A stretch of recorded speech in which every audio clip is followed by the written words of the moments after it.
They say every season has a turning point, a moment where a team either leans into its potential or lets it slip away. What if that moment is already here, just 1 week into the year? What if everything hinges on one decision, one adjustment, one performance under the lights? Because what happened last week wasn't just a loss, it was a warning. And this Sunday night, all eyes will be watching to see if the response matches the urgency. There's one opponent, one plan, and 5 crucial keys that could flip the script on everything. I'll tell you everything in detail, so click the like button now and if possible, rise up. I believe the Atlanta Falcons are staring at a critical bounce-back opportunity in Week 2, and it's coming against the Minnesota Vikings team that showed just enough weaknesses on Monday Night Football to expose a clear path to victory if the Dirty Birds execute. Let's not sugarcoat it. The loss to Tampa Bay stung, but there were more positives than the scoreboard suggested, and this week presents a prime chance for the Falcons to course correct. Let's dive straight into what needs to happen for Atlanta to take over Sunday Night Football and start building the momentum they need. Stack the box.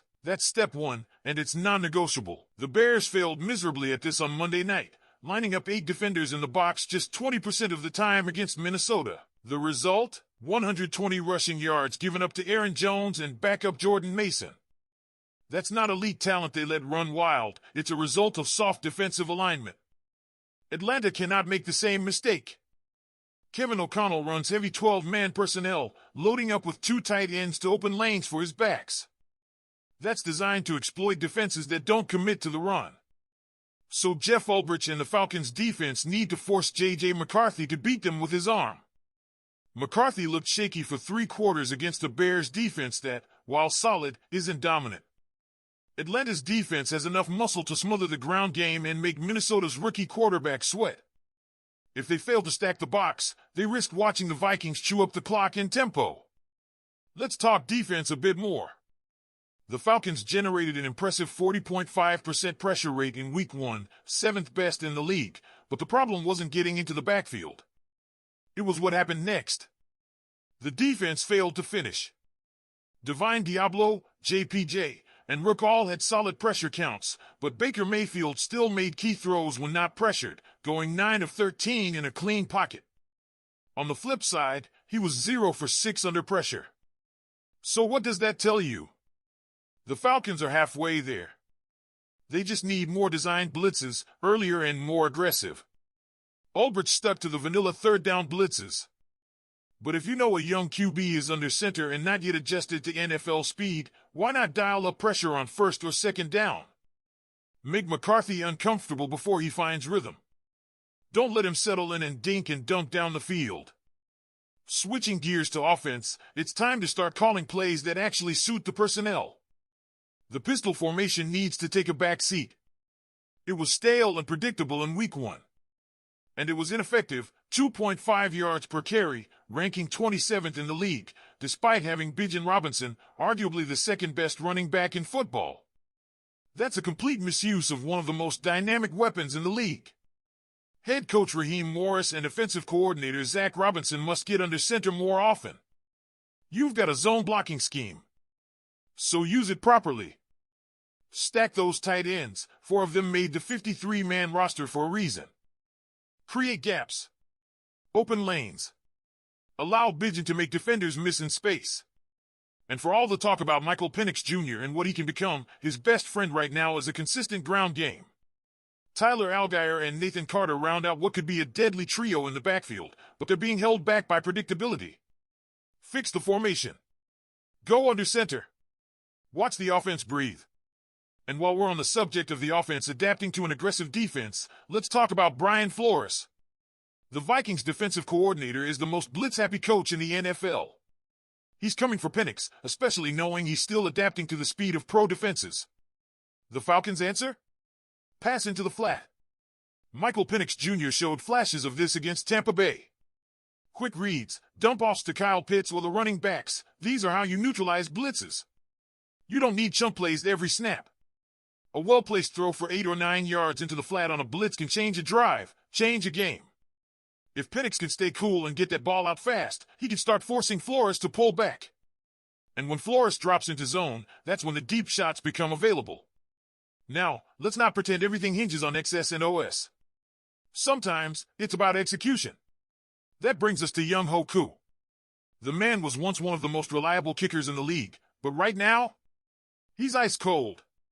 Since the start of last season, Koo is 27 of 37. That's a 72.9% hit rate, fourth worst in the NFL. And it's not just stats. It's clutch moments. He had the chance to tie the Bucs game and give Atlanta a shot in overtime. Penix did his job, driving the offense into position. Koo missed. That's the game. That's the difference. And now the Falcons have brought in John Parker Romo. Lenny is lurking on the practice squad. Even Raheem Morris admitted that the kicking battle is officially underway. At the time of recording, Koo is still the guy. But that could change quickly. If he's not perfect this Sunday, it may be his last shot. And honestly, can anyone say he hasn't had his chances? So the real question is this: are the Falcons going to step up and make the adjustments that are staring them in the face? Are they going to get aggressive on defense, get creative on offense, and put the right personnel in position to succeed? Because the opportunity is right there for the taking. And the Vikings, for all their flash, are beatable if you take away their strengths early. What do you think, Falcons fans? Will stacking the box and putting the game in J.J. McCarthy's hands be the key to taking home the win on Sunday night?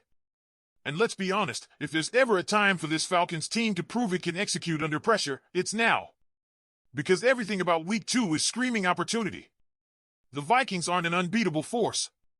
They're a team with a rookie quarterback still finding his identity and a defense that, while aggressive, can be schemed against with smart, calculated play calling. But the margin for error is razor thin. This is where the Falcons must show they're capable of evolving. Enough of the predictable play designs. Enough of the conservative approach on defense until third down. The time to dictate the game is from the opening snap, not the fourth quarter. It all comes down to who wants it more.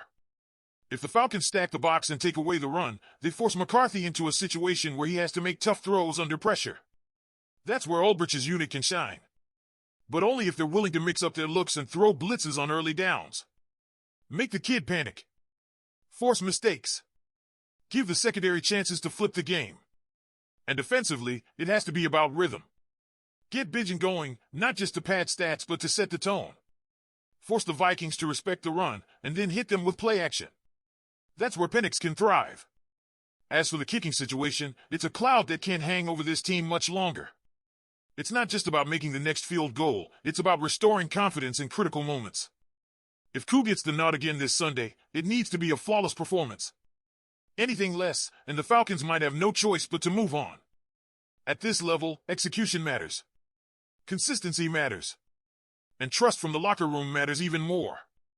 Sunday night is more than just a chance at redemption, it's a statement game. A win resets the tone of the season and silences early doubts. A loss, especially one filled with the same self-inflicted mistakes, only deepens the questions. So rise up, Atlanta. Get aggressive. Get creative. And most of all, get it done. Drop your thoughts below. Do you believe stacking the box and forcing J.J. McCarthy to carry the Vikings is the formula for a Falcons win? I want to hear your opinion. Don't forget to hit the like button and subscribe to the channel. Go Falcons!